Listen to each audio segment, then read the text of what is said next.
ನಮಸ್ಕಾರ ರೈತರಿಗೆ. ಇವತ್ತು ನಾವು ಬಂದಿವ್ರಿ ಮೆಕ್ಕೆಜೋಳಾಗ ಎಣ್ಣೆ ಹೊಡ್ಯಾಕ್ರಿ. ಶಾವಿಗೆ ಪುಡಿ ರೀ ಹಾಗೂ 19 ಗೊಬ್ಬರ ರೀ. ಹಿಂದ ನೋಡ್ರಿ ನಮ್ದೆಲ್ಲ ಮೆಕ್ಕೆಜೋಳ, ಇದಕ್ಕೆ ಎಣ್ಣೆ ಹೊಡ್ಕೊಂಡ್ರಿ. ಇವತ್ತು ಹಾಕಂಬರಿ 19 ಗೊಬ್ಬರ ರೀ. ಇದಾಗ 7 ಪಂಪ್ ಮಾಡಿ ನೋಡ್ರಿ. ಇಟ್ಟೆ 2 ಬಾಟ್ಲ್ ಸೇರಿ ಒಂದು 14 ಪಂಪ್ ಮಾಡಿ ನೋಡ್ರಿ. ಇವು ಶಾವಿಗೆ ಪುಡಿ ರೀ.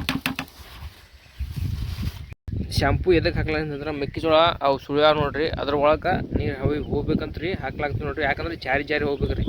ಇವು ಶಾವಿಗೆ ಪುಡಿ ಹಾಕಿ ನೋಡ್ರಿ, ಅದ್ರ ಜೊತೆ ಮಿಕ್ಸ್ ಮಾಡ್ಕೋಬೇಕು ನೋಡ್ರಿ. 2 ಪಂಪ್ ಅದ ನೋಡ್ರಿ. ಆ ಪಂಪಿಗೆ ಒಂದು ಪಂಪಿಗೆ ಒಂದು ಶಾಂಪು ನೋಡ್ರಿ. ಸುರತ್ನಾಗ ಮಿಕ್ಸ್ ಮಾಡ್ಕೋರಿ. ಶಿಸ್ತಾಗಿ 2 ಮಿಕ್ಸ್ ಗೊಬ್ಬರನೂ ಮಿಕ್ಸ್ ಮಾಡ್ರಿ ಹಾಗೂ ಶಾವಿಗೆ ಪುಡಿ ಮಿಕ್ಸ್ ಮಾಡ್ಕೊರಿ.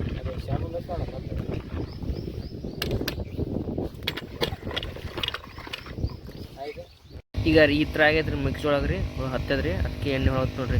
ಶಾವಿಗೆ ಪುಡಿ 19 ಗೊಬ್ಬರ ರೀ, ಮತ್ತೊಂದು ಶಾಂಪು ರೀ. ಒಂದು ಪಂಪಿಗೆ ಒಂದು ಶಾಂಪು. ನಿಮ್ಮದು ಈ ಥರ ಆಗೈತೆ ಅಂತ ತಿಳ್ಕೊರಿ, ನೀವು ಹೊಡ್ರಿ ಎಣ್ಣೆ ತಂದು. ಈಗ ರೀ ಚಾಲು ಆಗ್ಯದ ನೋಡ್ರಿ ನಮ್ಮ ಎಣ್ಣೆ ಹೊಡ್ಯೋದ್ರಿ.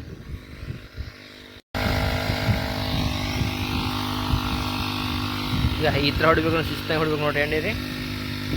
ಎಲ್ಲ ತೊಳಸಿ ಬಿಡ್ರಿ, ಆ ಥರ ಹೊಡ್ರಿ ಎಣ್ಣೆ.